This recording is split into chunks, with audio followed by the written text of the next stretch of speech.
귀한 찬양 감사합니다. 이 시간 함께 나누실 말씀 신약 성경 누가복음 8장 1절에서 3절까지 말씀입니다.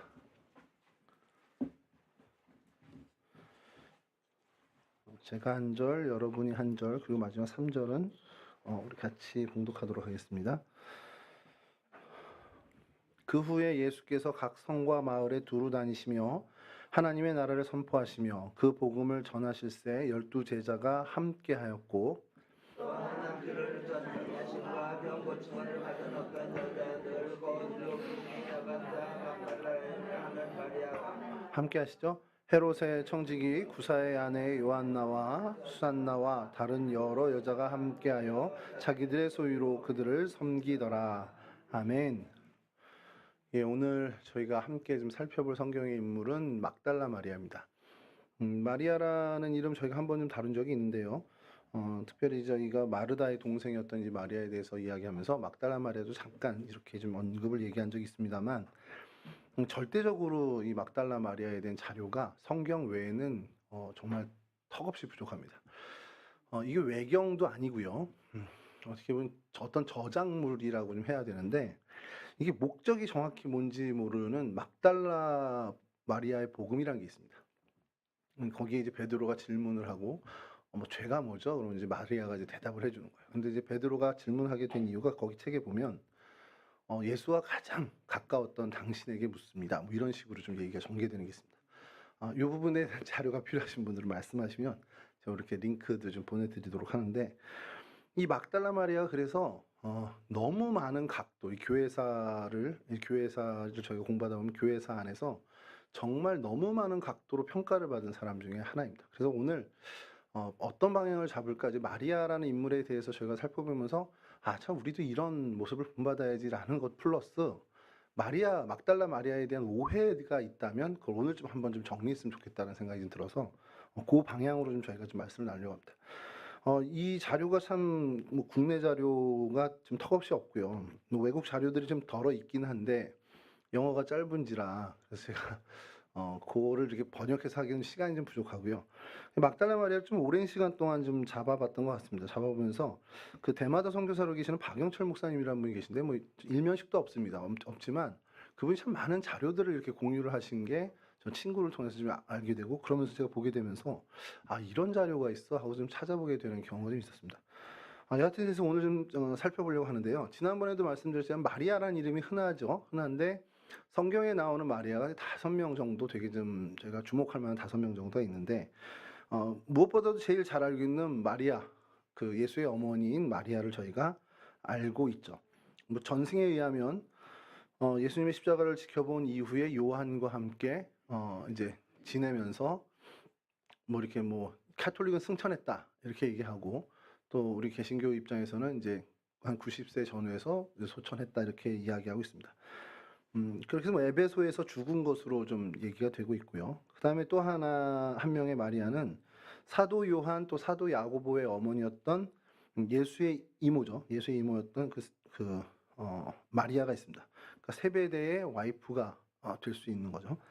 뭐 이들 역시 이분 역시 이제 성경에서 등장하는 내용은 아주 뭐 십자가 이쪽에서는 뭐 좋지만 십자가 지금을 지켜보고 안식 다음 날 이제 예수의 무덤을 찾아간 그런 모습들도 있지만 저희가 좀 각인돼서 기억하는 건 두 아들들을 위해서 예수님께 청탁하는 엄마, 그러니까 치맛바람을 좀 날리는 엄마의 그 모습을 좀 저희가 각인되지 않았나라는 생각이 들고요. 또 한 명의 마리아는 그렇게 주목은 받지 않았는데 작은 야고보와 요셉의 모친인 마리아가 있습니다. 작은 야고보는 이제 알페오의 아들 야고보, 예수님의 사도 중에 알페오의 아들 야고보를 얘기하는 거고요. 그러다 보니까 이제 알페오의 아내가 되겠죠. 갈릴리에서부터 예수님의 그 전도 여행에 동참한 것으로 이제 성경학자들은 얘기하고 있고요. 이 역시 예수님의 십자가 죽음을 지켜보고 다음날 예수의 무덤을 찾아갔던 사람으로 기록이 되어 있습니다. 그리고 우리가 지난번에 살폈던 마르다의 동생 마리아, 그러니까 나사로의 동생이죠. 여기서 이제 좀 헷갈려지는 게 교회사에서 너무 이제 혼동이 왔던 게 뭐냐면 이 마리아의 했던 행한 일들 참 많죠. 마르다는 일하고 있을 때 마리아는 예수님의 그 발 밑에 앉아서 말씀을 듣고 있었던 모습도 우리가 기억하고 있고요.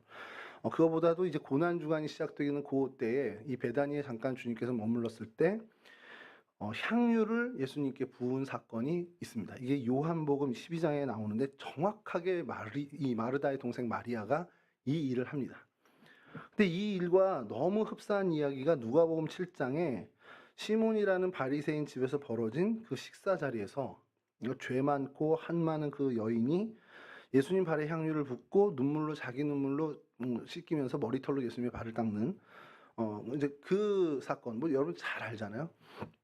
뭐 찬양도 있고요. 자, 이 여인이 나사로의 여동생인 마리아냐 아니냐 이게 논쟁이 굉장히 많았습니다. 근데 이제 정설은 아니다라고 다른 인물이다 이렇게 얘기를 하고 있고요. 그럼 그 여인이 누구냐 이런 얘기를 하다가 무슨 일인지 모르지만 연결된 게 막달라 마리아다 이렇게 연결이 됐습니다. 그렇게들 알고 계신 분들 많을 거예요. 근데 정확히 성경학자들은 동일인이 아니라고 보고 있습니다. 뭐 일부에서는 아직도 아니야 막달라 마리아야라고 하는 뭐 캐톨릭 같은 경우는 그런 경우가 아직도 있긴 한데 이거 제가 그래서 전에 왕대일 교수님께도 한번 여쭤봤어요. 목사님 뭐 구약을 하시지만 그래도 요거는 좀 헷갈리는데 성서 신학자 입장에서 말씀해 주십시오 그랬더니 이거다라고 얘기는 못하지만 거의 모든 성경학자들이 그렇게 동의하고 있어라고 얘기하는데 막달라 마리아도 아니고 이 마르다의 동생 마리아도 아닌 제3의 죄 많은 여인이었다라는 것을 이야기합니다. 그러면 뭐 사건이 두 번 일어났냐? 그건 뭐 알 수 없지만 예수님의 그 장례를 앞두고 그 마리아가 향유를 부었던 그것과는 이 누가복음 7장 이야기는 어쨌든 별개다라는 것이 정설입니다. 자, 이렇게 되니까 찬송가 211장 가사 좀 띄워주시죠. 한번 읽어보시죠. 값비싼 향유를 주께 드린 막달라 마리아 본받아서 향기로운 산재물 주님께 바치리 사랑해 주 내 주님께. 굉장히 은혜롭잖아요. 근데 이 향유가 막달라가 아니라니까요. 그럼 찬송가가 고쳐야 되지 않냐라는 거예요. 그러니까 왜 이렇게 됐냐? 그 중세기에 거치면서 이 어떤 죄인의 어떤 상징으로 이 막달라 마리아를 찾게 되는 일이 많습니다. 좀 이따 좀 이거에 대해서 좀 파생된 얘기들을 좀 드리려고 그러는데, 이 마리아가 왜 그렇게 됐을까? 이게 교부 시대까지 넘어가면 여잔데 너무 독보적인 증인의 위치를 가진 거예요, 이 사람이. 여러분, 부활하신 예수님의 첫 번째 목격자가 사도들도 아니고 이 여인입니다. 막달라 마리아입니다. 좀 이따 좀 성경을 볼 텐데요. 이게 중세 시대의 신학자들이나 교부들한테는 이게 받아들이기가 힘든 거예요, 약간은. 그래서 그래서 추정하기는 그 사람들에 의해서 이 막달라 마리아가 사실 좀 폄훼되는 어떤 그 이야기들, 그런 저술들이 많이 등장했고, 그로 인해서 어떤 오해들까지 발전이 됐냐면 누가복음 7장에 나오는 그 죄 많은 여인, 사실 거기서 죄 많은 여인이라고 표현을 하지만 창녀였단 말이죠. 그러니까 더더군다나 중세 시대의 창녀라는 사람은 뭐 거의 사람 취급도 못됐으니까 이 막달라 마리아 자체를 언급하는 것 자체가 이제 이렇게 돼버리는 것까지 발전을 하게 된다는 겁니다. 여하튼 이 막달라 마리아가 다른 마리아와 달리 그 이름 앞에 막달라라는 이름이 지명이 붙여진 것, 이것도 되게 독특한 거죠. 다른 사람들은 누구의 아내, 뭐 누구의 어머니 이렇게 붙여졌는데 지명이 붙여졌다라는 것. 왜 그럴까라면 예수의 죽음과 부활에 있어서 다른 사람들에 비해서 굉장히 독보적인, 그러니까 지명을 붙이는 게 나사렛 예수 뭐 이런 식으로 붙이는 경우인데 그 동네에 마리아가 하나였겠습니까? 근데 이 막달라 마리아가 정말 독보적인 위치, 독보적인 증인의 위치를 차지하고 있기 때문이라고 성경학자들은 공통되게 얘기를 하고 있습니다. 막달라가 어딘지 좀 찾아보면요, 여러분 그 갈릴리 호수가 약간 이렇게 생겼거든요. 이렇게 위에가 좀 뚱뚱하고 아래가 약간 얇고 이렇게 돼 있는데 거기에 이제 서쪽 편에 보면 여러분이 잘 알고 있는 게네사렛, 긴네렛이라고 하는 게네사렛이 약간 북쪽에 있고 아래쪽으로는 디베리아라는 그 디베리아 바닷가라고도 우리 불리죠. 그래서 디베리우스의 이름을 붙인 디베리아라는 도시가 있고 그 중간쯤에 약간 볼록 튀어나온 거기에 막달라라는 동네가 있습니다. 그러니까 성경에서 이 막달라 마리아 외에는 그렇게 크게 나오지 않는 동네고 어떻게 보면 작은 동네죠. 그런 항구, 그 디베리아 호수가, 갈릴리 호수가의 항구 작은 마을인데 그 막달라 출신, 거기에 마리아라는 사람입니다. 그러니까 성경에는 이 사람이 7귀신이 언제 들렸고 언제 예수님이 치료해 줬는지는 나오지 않습니다만 예수님의 공생애의 한 3분의 2 가까이가 갈릴리에서 이렇게 진행되니까 그때 하나님 주님께서 이렇게 이 마리아를 만나게 됐고 그래서 치유하게 된 것 아니냐라는 이제 추정을 하게 되는 거죠. 그래서 7귀신이 들려서 고생하다가 예수님에 의해서 온전케 된 다음에 예수님께 헌신했던 정말 대표적인 여인이었습니다. 마가복음 16장 9절인데요. 요걸 한번 좀 띄워주시죠. 마가복음 16장 9절. 제가 읽어드리겠습니다. 예수께서 안식 후 첫날 이른 아침에 살아나신 후 전에 7귀신을 쫓아내어 주신 막달라 마리아에게 먼저 보이시니 이 막달라 마리아를 이 부활 사건에서 이제 끄집어내서 등장할 때도 그를 설명할 때 7귀신 사건을 이야기를 먼저 합니다. 그래서 성경학자들 또 성경을 꼭 쓴 이제 마가 같은 경우도 그 여자를 설명할 때 7귀신 들렸다라는 걸 굉장히 강조하고 있다는 거죠. 7귀신이 도대체 뭐냐라는 거예요. 7귀신 본 적 있으세요? 얘기는 저희가 많이 들었죠. 주님께서 비유할 때 귀신이 이제 나가서 쫓겨나서 다 배회하다 다시 가봤더니 깨끗이 청소돼가지고 뭐 더한 7명을 7귀신을 데려가서 들어가던 거. 근데 이 7이라는 숫자가 굉장히 유대인들에게 상징적인 의미가 완벽을 얘기합니다. 이제 그보다 더 완벽한 이제 14가 되겠지만 그래서 예수님의 그 대수도 14대요 14대요 하는 이유가 좀 완벽한 그리고 온전한 이런 것을 강조하기 위함인데 이 7이라는 숫자가 마치 그와 같다는 거예요. 그러니까 7귀신이 들렸다라는 건 뭐냐? 쫓아낼 때 7귀신이었다고 쉬었겠습니까? 그게 아니라 정말 강력하게 귀신에 사로잡혔었다라는 겁니다. 이건 다시 얘기하면 그의 정신적으로나 영적으로나 굉장히 심각한 상태에 있었던 사람이라는 겁니다. 이 마리아라는 이 막달리아 마리아라는 사람이 너무너무 처참하고 심각한 상태에 처해져 있었고 그런 상황에서 예수를 만나게 됐다는 거예요. 그러니까 삶의 완전히 바닥, 삶의 정말 처절한 나락에 있을 때 예수를 만난 그런 만남이 있으면 우리가 어떤 상상을 할 수 있습니까? 그건 정말 완전히 인생이 달라진 거잖아요. 인생이 완전히 건지움을 받은 거잖아요. 그런 막달라 마리아는 결국 예수님의 치유 이후에 전적인 헌신을 했을 것이라고 우리는 추정할 수 있다는 겁니다. 정말 자연스럽게. 그래서 누가복음 8장 1절에서 3절 오늘 읽은 그 부분의 3절을 보면 마지막에 이렇게 하죠. 다른 여러 여자가 함께하여 자기들의 소유로 그들을 섬기더라. 이렇게 몇몇 여인들이 같이 자기들이 가지고 있는 것.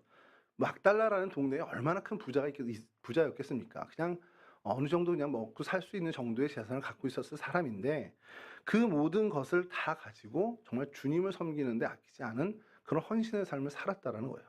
사실 이게 막달라 마리아가 신약 성경에서 가진 위치, 주목받게 된 사실은 이유고 그리고 이후에 막달라 마리아를 이야기할 때 이 부분을 빼놓지 않을 수밖에 없다라는 겁니다. 그래서 이 막달라 마리아 이미지에 대해서 좀 얘기를 하고 싶은 것이 요거를 좀 바로잡고 싶은 의도인데요. 많은 기독교인들이 막달라 마리아에 대해서 정말 안 좋은, 그러니까 어떻게 보면 잘못된 견해를 가지고 있는데 여러분들도 마찬가지지만 막달라 마리아가 아까 우리 찬송가 211장 그 사건의 주인공, 그러니까 곧 창녀라는 생각을 하기도 합니다. 근데 이건 아니죠. 그럼 찬송가 가사를 고쳐야 되는데 제가 요즘 엉뚱한 생각을 좀 해봤어요. 이거 어떻게 좀 건의를 해서 찬송가를 고치게 되면 내 이름도 좀 뜨는 거 아닌가? 야, 이거 가우진 목사가 제안을 해서 이거 성경에 맞지 않은 건데 이렇게 바뀌었다. 근데 그 가사를 계속 되뇌이다 보니까요. 이따 마지막에 좀 살펴볼 막달라 마리아의 모습이긴 한데 가사가 틀리지 않았습니다. 퀴즈 한번 드릴게요. 왜 안 틀렸을까요? 전사님 죄송한데 한 번만 그 가사 더 좀 띄워주시겠습니까? 죄송합니다. 값비싼 향유를 주께 드린 이거 그 사건으로 생각하면 틀린 거란 말이에요. 근데 제가 계속 읽으면서 말씀을 보다 보니까 안 틀렸네? 무슨 말이냐면 향유를 막달라 마리아가 예수님께 드린 적이 있다라는 겁니다. 이렇게 눈치채신 분들 좀 표정으로 이렇게 보이시는데 부활하신 예수님을 맞으러 갈 때 새벽에 뭘 준비해 갑니까? 향유를 준비해 갑니다. 그러니까 이 가사 안 틀렸어요. 211장 계속 이렇게 불러도 됩니다. 그러니까 다만 여러분들이 부르실 때 값비싼 향유를 주께 드린 막달라 마리아 본받아서를 향유를 새벽까지 준비해서 그 전날 밤새 지새우며 새벽에 주님께 정말 주님의 장례를 정식으로 치러야지. 그 마음을 갖고 있던 그 막달라 마리아를 좀 상상해 주셨으면 좋겠습니다. 눈물을 흘리며 한 건 이제 누가복음 7장에 나오는 그 죄인이지만 죄인의 여인이 나쁘다는 얘기가 아니라 여기서 막달라 마리아. 저길 뭐 막달라 마리아가 아니라 그 여인을 본받아서 그러면 그 여인이 되겠지만 그리고 그것도 의미 있는 가사죠. 이 가사를 고칠 필요는 없겠구나라는 생각을 좀 엉뚱하게 해봤습니다. 자, 이제 다시 그 오해로 돌아가서요. 중세 때부터 비롯된 건데 요건 자료를 좀 찾아봤습니다. 그 누가복음 7장에 나오는 그 아까 바리새인 시몬의 집에 있었던 그 향유 사건과 믹스를 해서 이 이름을 알 수 없는 이 여인, 그 창녀였던 그 여인을 막달라 마리아라고 아예 매치를 시켜버린 시도들이 있었습니다. 그래서 많은 사람들이 이 막달라 마리아를 언급할 가치조차 없는 여인으로 치부해 버렸죠. 심하게 그 일을 시작한 것이 르낭이라는 신학자입니다. 그러니까 에스테르트 르낭이라고도 하기도 하고요. 조세프 르낭이라고 하기도 하는데 이 사람이 저술을 예수, 뭐 역사의 예수 뭐 이런 식으로 쓰면서 뭘 얘기를 했냐면 예수와 막달라 마리아 사이에 어떤 인간적인, 어떤 이성적인 사랑이 있었다라는 것을 이제 어떻게 보면 최초로 이 사람이 얘기를 한 겁니다. 그러다 보니까 이게 무슨 교회에서는 말도 안 되는 일이죠. 근데 이게 많은 사람들에게 너무 흥미를 끈게 된 겁니다. 그래서 사실 이 주장이 단초가 돼서요. 기독교 신앙을 무너뜨리려고 한 어떤 의도를 가진 사람들은 이것을 정말 좀 소설처럼 계속해서 이제 재생산을 해냅니다. 부활한 예수와 막달라 마리아가 결혼을 했고 그 사이에 자손이 계속해서 이어져 내려왔고 그래서 심지어 중세에는 그 자손들, 그 후손들을 지키기 위한 기사단까지, 그러니까 비밀 결사대까지 조직돼 있다라는 이런 터무니없는 얘기가 정말로 실제로 전해 내려온 겁니다. 여러분 이런 얘기들 처음 들어보시진 않으셨을 거예요. 왜냐하면 여러분 그 유명한 지저스 크라이스트 슈퍼스타라는 그 뮤지컬에도요. 우리나라에서 공연할 땐 그 부분이 좀 많이 지금 각색이 되긴 했지만 원작에 있으면 그 부분이 있습니다. 그러니까 예수 그리스도와 이 막달라 마리아를 약간 연인 사이로 표현하는 그런 부분들이 실제로 있고요. 여러분들 이보다 더 노골적으로 얘기한 작품은 다빈치 코드라는 소설 또 영화되기도 했는데 거기에 보면 예수의 그 후손인 여자를 이제 마지막에 찾아가지고 이제 그 모든 게 이제 해결되는데 그 여자가 마지막에 물 위에다 발을 대면서 나는 무리를 못 건너요 이런 식으로 얘기하는 장면도 나옵니다. 그러니까 이게 굉장히 일반인들에게 기독교 신앙을 갖지 않은 사람들에게 너무 흥미로운 소재인 거예요. 예수의 후손이 있어. 예수님 승천하시기 전에 결혼을 했대. 그러니까 얼마나 자극적이고 또 그렇게 하면서 했는데 그게 또 막달라 마리아인 겁니다.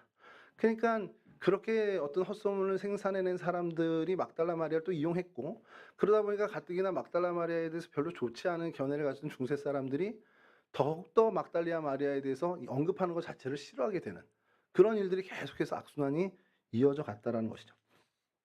근데 여러분 이것이 우리가 분명히 알아야 하는 것은 허무맹랑한 정말 기독교 신앙을 흔들고 또 어떻게 보면 흥미 위주로 빠뜨리는 그냥 옛날 얘기야 라고 치부하고 정말 폄훼하려는 그런 세독의 의도였다라는 것이라는 겁니다. 막달라 마리아는 전혀 그런 사람이 아니었다라는 거예요. 누가복음 7장에 나오는 죄 많은 여인이 아니었다라는 것도 맞고 또 사람들의 호기심을 자극하기 위해서 온갖 재미로 만들어진 그 성경의 인물도 이 막달라 마리아는 무관한 사람이라는 겁니다. 그리고 이 막달라 마리아가 등장하는 크게 이제 세 장면이 있어요. 성경에 세 장면이 있는데 그 상황을 보면 이렇게 연결짓는 것 자체가 참 어떻게 보면 정말 악의적인 의도를 가졌다라고밖에 설명할 수가 없다라는 겁니다. 세 가지 큰 상황이 있는데요. 이제 누가복음 8장에 보면 오늘 일곱 귀신을 쫓아내어 다른 여인들과 함께 자기 소유로 예수님의 일행을 섬기면서 살았던 사람이다라는 것이 오늘 본문에 있는 내용처럼 첫 번째 그의 모습이고요. 두 번째 이제 사복음서에 공통적으로 다 기록이 돼 있는 부분인데 예수님께서 십자가에 못 박혀 죽으실 때 그곳을 끝까지 지켰던 여인의 한 사람으로 성경에서는 기억을 합니다. 그리고 예수님께서 무덤에 매장될 때 그것을 목격하고 있었고요. 계속 그 자리를 지키고 있었고 그리고 그 안식일이 다가오는 3시간밖에 없는 상황에서 급해서 그냥 정말 임시로 치른 그 장례를 안식일이 끝나면 정식 장례를 치르겠다 해서 그 향품을 준비하면서 온갖 어떻게 보면 그 하루를 정말 그 장례를 위해서 준비했던 정말 정성을 가진 여인이었다는 것을 저희가 알게 됩니다. 마태복음 27장에 또 마가복음 15장에 누가복음 23장에 또한 요한복음 19장 이 복음서 모두에 이런 마리아의 모습이 등장을 합니다. 그리고 또 이제 세 번째 이제 상황, 그가 등장하는 세 번째 상황 역시 네 복음서에 공통적으로 기록되어 있는데 이것이 사실은 핵심이죠. 안식 후 첫날 예수님께 찾아가죠. 예수님이 빈 무덤에 찾아가는데 그 무덤이 빈 무덤인 것을 제일 먼저 발견을 한 것이 이 막달라 마리아입니다. 그리고 이것을 자기가 알고서 이거 이상하다 하고서 그냥 돌아간 것이 아니라 제자들에게 가장 먼저 알리죠. 부활하신 예수님에 대해서 알린 겁니다.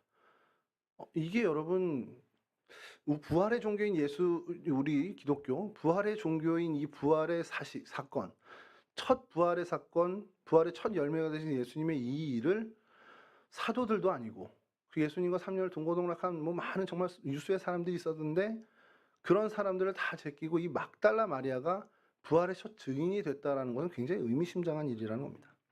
마가복음 16장 1절에서 2절입니다. 제가 좀 읽어드릴게요. 안식일이 지남에 막달라 마리아와 야고보의 어머니 마리아와 또 살로메가 가서 예수께 바르기 위하여 향품을 사다 두었다가 아까 말씀드린 찬송가 211장 고칠 필요 없는 이유죠. 2절에 안식 후 첫날 매우 일찍이 해돋을 때에 그 무덤으로 가며 이 정도의 정성이 있었던 사람인 것을 성경에서 인정을 하고 있다는 겁니다. 자, 이 세 상황에 이제 등장하는 이제 막달라 마리아를 보면서 또 하나가 저희가 좀 추가할 것은 이름은 등장하지 않지만 충분히 막달라 마리아가 거기 있었겠구나라고 상상한 것이 뭐냐면 지난번에 우리가 한번 야고보를 살필 때 했지만 마가의 다락방에 이런 기사가 있습니다. 사도행전 1장 13절과 14절인데요. 제가 전에 읽었지만 한번 다시 읽어드리겠습니다.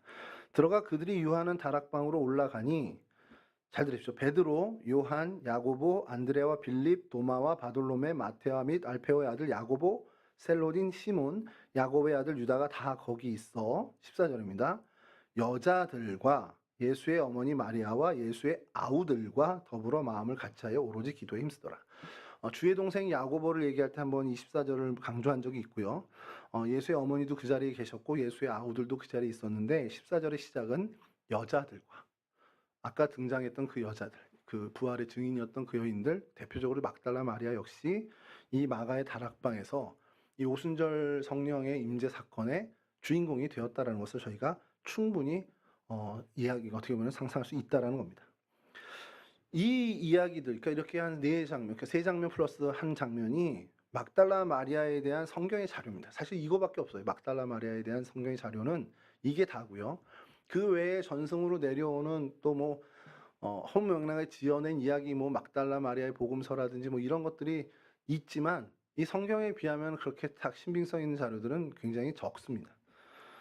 그런데 여러분 이 자료가 부족하다 보니까 이런 일들이 자료를 확대 해석하고 짜집게 하고 이래서 막달라 마리아에 대한 오해가 생긴 것도 맞지만 그렇다고 해서 여러분 이 자료 가지고 막달라 마리아가 어떤 인물이었는지 파악 못한다? 그렇지 않습니다. 이 자료만 가지고도 우리는 충분히 막달라 마리아가 어떤 인물이었는지 우리가 유추해낼 수 있다는 거예요. 그래서 오늘 이제 그 막달라 마리아에 대한 오해에 대해서 좀 말씀을 드리고 이제는 이 막달라 마리아가 어떤 사람이었는지 세 가지 정도로 정리를 하고 싶은데요. 먼저는 우리가 아까도 계속해서 지금 반복하고 있지만 7 귀신에 사로잡혔지만 예수를 만나 노임을 받게 된 구원받은 사람이라는 겁니다. 그게 첫 번째 그의 모습이에요. 성경에서 전하고 싶은. 막달라 마리아를 성경에 등장시켜서 이 사람의 인생을 보고 우리에게 뭘 가르치고 뭘 알려주고 싶냐, 그의 메시지가 뭐냐라고 하면 첫 번째는 그는 7 귀신 들렸던 사람입니다. 그러나 예수를 만나서 구원받은 사람입니다. 이 얘기를 하고 싶은 거죠. 7 귀신은 아까도 말씀드렸지만 그냥 철저하게 끝까지 망한 사람이었다는 걸 얘기합니다. 막달라 마리아요, 정말 최바닥까지 내려갔던 정말 답이 없는 인생이었습니다. 근데 그가 예수를 만났어요. 그리고 그 인생이 바뀌었습니다. 그 얘기를 하고 싶은 거죠. 여러분 이 성경에 귀신 들린 자들의 모습이 좀 많이 등장하는데 예수님께서 이제 제자들과 변화산에 올라갔다 이제 내려오셨을 때 벙어리 되고 귀먹은 귀신 들린 한 소년이 물에 또 불에 자주 넘어진다라고 심한 격려를 일으킨다라고 그렇게 이야기하면서 아버지가 찾아온 경우도 있고요. 우리가 잘 알지만 그 군대 귀신이라는 귀신을 들린 거라사의 광인도 있었습니다. 밤낮 산을 무덤 사이를 뛰어다니면서 돌로 자기 몸을 상하게 한다 이런 어떤 아주 상세한 표현까지도 나오죠. 어떤 이런 귀신에 사로잡힌 사람들이 뭐 물에도 넘어지고 불에도 넘어지고 뭐 무덤 사이를 뛰어다니면서 소리 지르고 막 이런 어떻게 보면 참 사람들이 봤을 때 저거 어떻게 딱 해서 어떻게 참 저주받았네라는 모습들이 성경에 등장하는데 이런 귀신들과 될 게 아니라는 거예요. 7 귀신이 들렸다라는 것은. 그러니까 그만큼 처절하게 완벽하게 무너진 사람이었다. 그러니까 답이 없는 인생이었다. 그냥 저주의 삶 속에 살던 사람이다. 근데 그를 주님께서 건져내 주셨다. 이 막달라 마리아를 제가 계속 생각하다 보면 생각나는 말씀 구절이 있는데요. 누가복음 7장 41절에서 43절입니다. 그러니까 이 말씀이 계속 뇌리를 스칩니다. 누가복음 7장 41절 43절인데 제가 좀 읽어드리겠습니다. 이르시되 빚 주는 사람에게 빚진 자가 둘이 있어 하나는 500데나리온을 졌고 하나는 50데나리온을 졌는데 갚을 것이 없으므로 둘 다 탕감하여 주었으니 둘 중에 누가 더 그를 사랑하겠느냐? 이 질문입니다. 그러자 대답을 베드로가 대답합니다. 시몬이 대답하여 이르되 내 생각에는 많이 탕감함을 받은 자니이다. 이르되 내 판단이 옳다 하시고. 그러니까 주님이 이렇게 이거 누가복음 7장 그 여인의 이후 그 장면 때 주님이 하시는 거예요. 야, 500데나리온 빚지고 한 사람은 50데나리온 빚졌는데 동시에 탕감을 해줬어. 누가 이 주인을 더 사랑하겠니? 라고 했을 때 베드로가 주님 잘 모르겠는데 제 생각엔 많이 탕감받은 사람이 더 사랑하지 않겠습니까? 라고 대답을 하니까 주님이 네 그 판단이 옳다. 왜 자꾸 이 말이 되뇌어지냐? 막달라 마리아 어떻게 이렇게까지 헌신을 했지? 야 어떻게 이렇게 부활해서 증인이 됐지? 라는 생각들에 감탄하고 있을 때 그가 7 귀신 들렸던 사람이었어라는 것을 연결 지으면 그리고 그 7 귀신 들렸던 사람이었는데 그러니까 아예 망한 사람이었는데 주님이 살려주셨어라는 것을 연결한다면 그 정도 헌신 할 수 있겠구나라는 것이 마음에 들어온다는 겁니다. 뭐냐? 많이 탕감받은 사람이기 때문에 다른 사람들이 사랑하는 그 사랑의 크기와는 비교할 수 없을 만큼 큰 사랑으로 주님을 사랑했던 사람이라는 거죠. 그러니까 어떤 생각이 드냐면요. 말씀 준비하다가 부럽다라는 생각이 드는 겁니다. 그렇다고 뭐 제가 막 정말 큰 죄를 져서 하나님께 탕감을 받아야 돼. 그게 아니라 알고 싶은 거예요. 정말 얼만큼 주님을 사랑하길래 저도 주님을 사랑한다라고 생각을 하고 사는 사람 중에 하나인데 저의 헌신이나 저의 모든 건 비교할 수 없는 그러한 모습을 갖고 있는 막달라 마리아를 보면서 저가 주님을 사랑하는 그 사랑은 어떤 사랑일까? 이게 궁금해지면서 부럽다라는 생각이 드는 겁니다. 정말 주님이 아니었다면 정말 그냥 멸망했을 그녀입니다. 근데 그녀가 그 주님으로 인해서 건져내어지고 인생이 새롭게 되고 그러니 그 은혜와 그 사랑에 감사하고 감격을 당연하게 느끼게 되겠죠. 만약에 그게 없었다, 느끼지 않았다, 그럼 그건 진짜 오히려 이상한 사람일 겁니다. 근데 정말로 큰 은혜, 큰 사랑에 감사하고 감격을 그냥 이런 어떤 문장으로도 할 수 없을 정도로 큰 은혜, 큰 사랑을 받은 그가 그 이후의 삶을 자신의 생명을 다해서 주님을 섬긴 건 너무나 자연스러운 일이라는 겁니다. 주님께서 하나님의 그 복음을 전할 때 그 시작 무렵부터 자기의 온 소유를 바쳐서 봉사를 했다. 이 부분에 대해서 주석이 좀 그런 얘기를 합니다. 유다에 많은 랍비들이 있어요. 랍비들이 율법을 가르치면서 그 동네에서 이제 지낼 때 그를 어떻게 보면 섬기는 이제 무리들이 있다는 거예요. 뭐 남녀노소를 불문하고 그 오늘로 치면 이제 팬덤층이 생겨서 물심양면으로 지원을 하는 그런 문화가 있었답니다. 그러다 보니까 이제 주님도 그런 어떤 사람들이 생기게 됐는데 그 중심에 이 막달라 마리아라는 사람이 있었다라는 것이죠.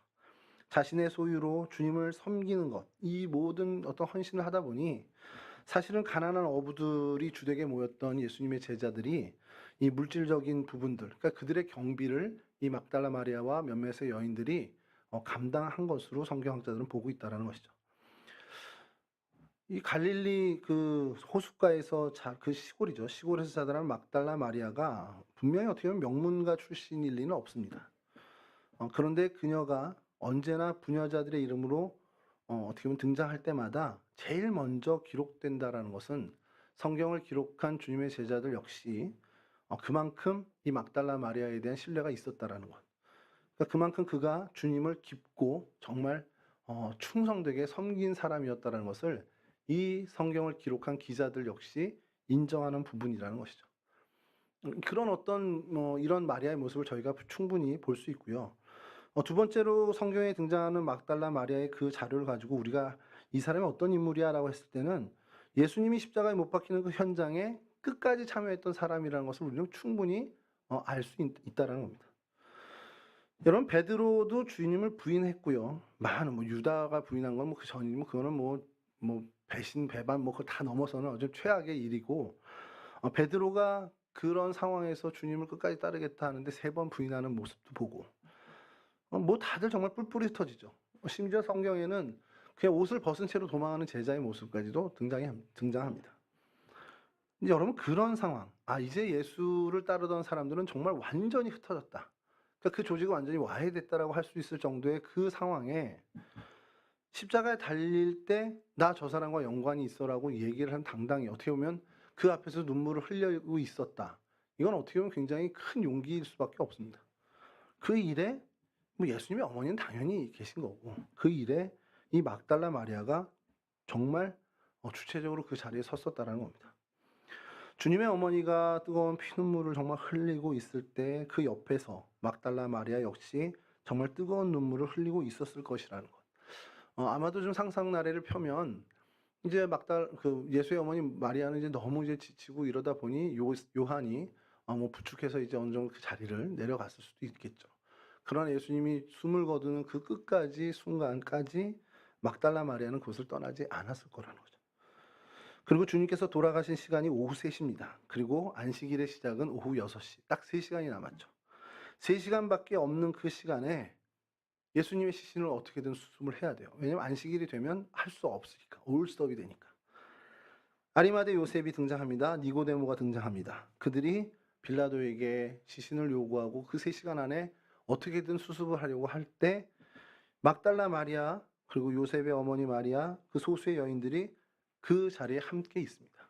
그리고 그 무덤에 계속해서 지켜보고 있죠. 빈 무덤에 넣어놓고 돌로 입구를 막는 것을 목격하고 한참을 그 자리에 앉아 있었다고 합니다.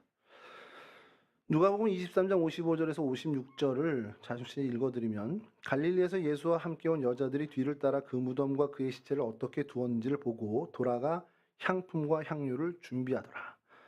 이제 안식일이 너무 임박해서 예수님의 장례를 임시로밖에 못했으니까 이 안식일이 끝나면 우리가 정말 정식으로 예수님의 장례를 치러드려야겠다라는 그 마음으로 이 시간을 준비하게 됩니다. 갈릴리에서부터 따라온 이 여인들이 예수님의 장례를 준비하는 거죠. 그때 제자들은 뭐했습니까? 도망가 숨어 있었습니다. 너무 차이 나지 않습니까? 평상시에는 그렇게 예수님 곁에서 큰 제자로서 보여지지 않았던 니고데모나 아리마대 요셉도 이제는 내가 죽으면 죽었지라고 나와서 예수님의 제자였던 것을 만천하에 공개하고 있는 그 상황. 그리고 심지어 이 갈릴리에서부터 따라왔던 여자 막달라 마리아로 대표되는 이 여인들, 이 연약한 여인들도 역시 예수님과 연관이 있다. 이 사형수였던 예수님과 연관이 있다라고 공개적으로 하고 있는 이때 제자들은 다 도망가 숨어 있었다는 거죠. 예수님의 시신이 운반될 때도 함께 있었고 그랬기 때문에 안식 후 첫날 예수님의 무덤을 찾아가면서도 어딘지 헤매지 않았던 그 여인들. 그러면서 그 장소로 가면서 무덤 앞에 놓인 큰 돌을 누가 옮겨줬으면 좋겠다라는 바람을 갖고 가는 그런 여인들이었습니다. 막달라 마리아는요 주님의 시신을 무덤에 안치한 이후에 그곳을 떠나지 못하고 있었다고 성경이 이렇게 기록하고 있는데요. 마태복음 27장 59절에서 61절인데 요것만 제가 좀 읽어드리겠습니다. 요셉이 시체를 가져다가 깨끗한 세마포로 싸서 바위 속에 판 자기 새 무덤에 넣어두고 큰 돌을 굴려 무덤 문에 놓고 가니 이제 넣었죠. 61절입니다. 거기 막달라 마리아와 다른 마리아가 무덤을 향하여 앉았더라. 이 헬라어 앉았더라는 그냥 그곳에서 바라보고 오랜 시간 있었다라는 단어입니다. 자신을 죽음에서 건져내어 주신, 멸망에서 건져내어 주신 분이에요. 그분과 어떻게 보면 정말 영원한 하나님 나라를 누린다라는 그 막연한 기대를 가지고 있었는데 그분이 어느 날 갑자기 돌아가신 겁니다. 그의 어떤 그 상실감이나 이런 것들이 굉장히 컸으리라는 생각이 들어요. 그러니 그 무덤 앞에 앉아서 하염없이 그냥 바라볼 수밖에 없는 심정이 됐을 겁니다. 십자가의 현장에 동참했던 그의 심령은 정말 낙심하고 어떻게 보면 새로운 희망조차 없어 보이는 그런 인물이었다는 것이죠. 그런데 우리가 이 마리아의 그 여러 이제 성경에 등장하는 자료를 가지고 그의 인물을 파악할 때 세 번째 그는 이런 인물이었다라는 것을 저희가 빼놓을 수 없는 것이 그게 그 마리아의 핵심적인 모습인데요. 바로 부활하신 예수님을 처음 만난 사람이었다라는 거죠. 낙심이 커서 그랬는지 모르겠지만 그 장례를 그래도 정성으로 준비하겠다 생각을 한 겁니다. 해줄 수 있는 게 이제 그거밖에 없잖아요. 내가 정말 나를 건져내신 주님이고 내 새로운 인생을 만들어 주신 주님인데 주님이 이제 돌아가셨어요. 뭘 해드리겠습니까? 제가 장례 이제 뭐 집례를 할 때도 있고 조문을 갈 때도 있고 이제 장례 예배에 참여를 많이 하게 되다 보면 고인을 위해서 해줄 수 있는 게 뭘까라는 생각을 해봐요. 없습니다. 장례식은 어떻게 보면 철저하게 유족들을 위한 순서죠. 근데 고인을 위해서 해줄 수 있는 게 뭘까? 여러분 그 입관을 이제 참관을 하는 경우가 제가 좀 많았는데 참관을 하다 보면 이제 염을 하면서 이제 정말 말 그대로 입관, 관에다 시신을 옮겨놓고 꽃으로 장식하는 경우도 있고요. 그리고 예쁘게 이렇게 장식하는 정말 상조 회사마다 다 다릅니다. 근데 그게 누굴 위한 거죠? 엄밀히 얘기하면 돌아가신 고인을 위한 건 아니에요. 근데 사실은 유족을 위한 건데 유족의 마음은 그렇게라도 해서 고인을 위해 할 수 있는 게 이거밖에 없기 때문에 그렇게 합니다. 마리아의 마음도 마찬가지였다는 거죠. 주님을 위해서 이제 할 게 없는 거예요. 주님 뭐 어떤 선교의 보고를 갖고 와서 주님 내가 이렇게 했는데 많은 사람들이 회심을 했습니다. 이런 보고를 드릴 수도 없고 주님 내가 주님의 말씀대로 이렇게 살았더니 이런 열매가 있더이다. 이런 얘기 할 수 있는 것도 없고 그냥 내가 주님을 이 시간 이 시점에 살 수 있는 유일한 하나는 그냥 장례를 정성스럽게 해드리는 것밖에 없다는 거죠. 근데 이 마리아의 이 마음이 정말 중요했던 마음인 것 같아요. 내가 주님을 위해서 해줄 수 있는 것이 정말 이것밖에 없다라는 그것에도 최선을 다해서 충성을 다하고 준비했더니 그가 부활하신 예수님을 첫 번째 만나는 증인이 되더라는 겁니다. 저는 이거 주님의 어떻게 보면 굉장히 어떻게 보면 계획적인 은혜가 아닌가라는 생각이 들어요. 그리고 많은 이제 믿음의 후손들에게 좀 보여주시려고 하신 것 아닌가라는 생각이 듭니다. 주님을 위해서 우리가 할 수 있는 것 없다라고 생각하는 많은 우리 크리스찬들이 있습니다. 사실 그 맞죠. 제가 주님을 위해서 뭘 하겠습니까, 제가 능력이 뭐가 얼마나 된다고. 우리 각자가 얼마나 능력이 있다고 주님을 위해서 뭘 하겠습니까? 우리가 그걸 한들 정말 주님께 요만큼이라도 뭔가 이익이 되고 유익이 되겠냐라는 거예요. 그냥 우리가 우리 자녀들을 보면서 그냥 정말 대견하게 했을 때 그냥 기쁨을 갖는 그 정도겠죠. 근데 그마저도 자기가 가지고 있는 최선, 내가 주님을 위해서 할 수 있는 게 없지만 이거라도 내가 할 수 있는 이게 있다면 이거라도 난 온 정성을 다해서 내 생명을 다해서 내 힘을 다해서 충성하겠다. 이 자세가 막달라 마리아의 신앙의 자세였다는 겁니다. 그리고 그 자세를 통해서 주님은 어떤 은혜를 주십니까? 이 땅에 부활하신 주님을 첫 번째 마주하게 되는 은혜를 허락해 주셨다는 거예요. 이건 오늘 우리에게도 교훈을 주시는 겁니다. 우리가 할 수 있는 최선, 내가 주님을 위해서 할 수 있는 그러니까 최고가 아니라 최선을 다할 때 주님은 우리가 상상하지도 못한 은혜를 우리 가운데 허락해 주신다는 거죠. 부활하신 예수님을 첫 번째 마주하게 된 그거를 떠나서 우리가 생각지도 못했던, 정말 기대하지도 않았던 그 은혜를 주신다는 겁니다.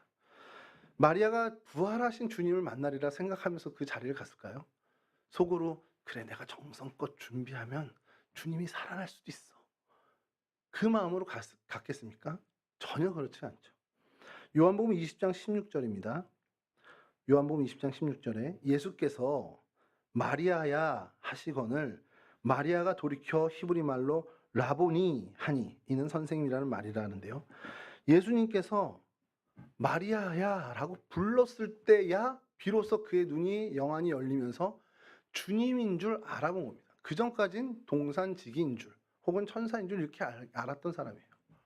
왜냐하면 기대를 안 했기 때문에 그 무덤에 갔을 때 무덤이 비었을 거라는 생각도 못했고 무덤에 갔을 때 예수님이 다시 살아났을 거라는 것은 정말 요즘 젊은 애들 표현으로 1도 상상을 안 했기 때문에 주님을 알아볼 수가 없었던 겁니다. 근데 주님께서 이제 마리아야 부르시면서 그의 눈을 열어주시니 부활하신 주님을 마주하게 된 것이죠. 오늘 여러분들과 저에게 하나님이 이 같은 은혜를 주신다면 우리가 정말 보잘것없는 것이지만 우리의 최선을 다해 내가 할 수 있는 최선으로 주님을 섬기고 주님의 말씀을 따르고 이 험악한 세상에서 세상의 논리와 세상의 그 어떤 정신이 아닌 하나님의 말씀의 논리, 하나님 말씀의 정신으로 죽을 힘을 다해서 살아가는 저희들에게 주님은 우리가 생각지도 못한 하나님의 넘치는 은혜를 주신다는 겁니다. 그것이 무엇일지 모르죠. 제가 예상하건대 그겁니다. 이것도 통하지 않는 정말 우리가 상상할 수도 없는 한 번도 생각해 본 적 없는 그러한 은혜를 그러한 축복을 우리 가운데 허락하시는 분이라는 겁니다. 그러면 한 로또 되게 해주셨나? 상상하셨죠? 그거 아니라는 겁니다. 상상했으니까 그건 아니에요. 그럼 내가 뭐 어떤 출세를 하게 되나? 내가 진급을 하게 되나? 상상하셨죠? 그럼 그거 아닙니다. 정말 한 번도 상상해 보지 못했던 근데 이것이 정말 하나님의 은혜구나라고 깨달을 수 있는 놀라운 은혜를 주신다는 사실입니다. 그러니까 이제 막 경우의 수를 줄이기 위해서 막 상상하시겠죠? 이건가 저건가 이러면서 그거 아닙니다. 여러분 말씀 마치겠습니다. 막달라 마리아만 그렇습니까? 저희도 예수님을 통해서 새로운 생명을 새로운 삶을 얻은 사람입니다. 그러면 막달라 마리아처럼 우리는 우리의 이 새로운 삶으로 인해서 주님께 그렇게 헌신하는 모습이 있습니까? 저는 말씀을 준비하면서 굉장히 부끄러웠습니다. 막달라 마리아만 새로운 인생 사나? 막달라 마리아만 정말 주님의 구원을 경험했나? 나도 했는데? 근데 난 왜 이래? 너무너무 부끄러운 거예요. 막달라의 마리아의 헌신까지 이 땅을 살면서 제가 그 정도 내 근사치에 갈 거야 라는 기대 사실 못합니다. 안 될 거예요. 아마 죽었다 깨어나도 못할 겁니다. 그러나 어차피 안 되니까 포기하자? 아닙니다. 안 되는 거 알지만 그게 맞는 거니까 그 방향으로 살아야죠.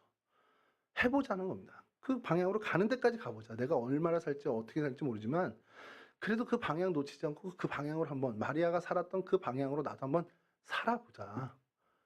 이게 우리의 자세여야 한다는 사실이죠. 막달라 마리아의 의미는 어떨까? 그래서 막달라 마리아가 성경에 기록됐고 오늘 우리 2023, 22년을 살아가는 우리에게 주님이 들려주신 그 의도가 뭘까? 그의 받은 은혜에 걸맞는 삶을, 그 은혜를 소유한 사람답게 사는 삶을 경주하자라는 첫 번째고, 또 하나는 이거 이제 말씀을 준비하면서 좀 계속 강력하게 좀 생각이 나는 건데, 사도들도 부족하구나. 사도들도 어떻게 보면 완벽하지 않구나. 사도라 불렸지만 주님으로부터 보내심을 받았다라는 그 사도의 이름을 갖고는 있지만 그들 역시 완전하지 못하구나. 그럼 하나님이 어떻게 하셨냐? 그들을 돕는 손길들을 주셨구나. 대표적인 사람이 바로 막달라 마리아다. 부활하신 주님을 소개하고 부활하신 주님을 갈릴리로 먼저 가서 계시니 만나게 하는 그 가교 역할을 했던 막달라 마리아. 그럼 우리도 서로가 저 사람 주님으로부터 받은 애 많아서 정말 완벽할 것 같지만 부족한 것 투성이구나. 나도 그렇고 저도 그렇구나. 그럼 우리가 서로 그 부족한 점을 메워줘야 되는 거구나. 그게 주님이 우리에게 원하시는 거구나. 주님이 우리에게 막달라 마리아의 모습을 보여주시고 깨닫게 하시는 것이 이것이구나. 열심히 여러분들 돕겠습니다. 제가 가진 은사나 달란트나 그 모든 것을 가지고 여러분들이 주님께 한 걸음이라도 더 나갈 수, 아니 반보라도 더 나갈 수 있는 일이 있다면 목회자로서가 아니라 그냥 여러분들과 같은 은혜를 누리는 사람으로서 돕겠습니다. 여러분들도 서로 그런 도움, 서로에게 유익을 주는 존재로 살아가는 우리 동성애 온 식구들이 되었으면 하는 소망이 있습니다. 이러한 귀한 은혜를 누리시는 저와 여러분 모두가 될 수 있기를 주님의 이름으로 간절히 축원합니다. 잠깐 기도하겠습니다. 좋으신 아버지 감사합니다. 저희들 가운데 큰 은혜 주시고 정말 우리를 살려주신 은혜에 감사를 드립니다. 하나님 막달라 마리아가 받았던 그 은혜가 하나님 저희가 받았던 은혜임을 이 시간 고백합니다. 그럼 하나님 막달라 마리아가 살았던 그 헌신의 삶, 그런 하나님께 영광 돌리는 귀한 삶을 우리도 하나님 흉내라도 내는 삶을 살 수 있도록 그렇게 하나님께 영광 돌리는 귀한 인생 될 수 있도록 도와주시고 우리 동성의 온 식구들이 이와 같은 삶을 정말 충성되게, 정말 치열하게 경주하며 살아가는 인생들 될 수 있도록 도와주시옵소서.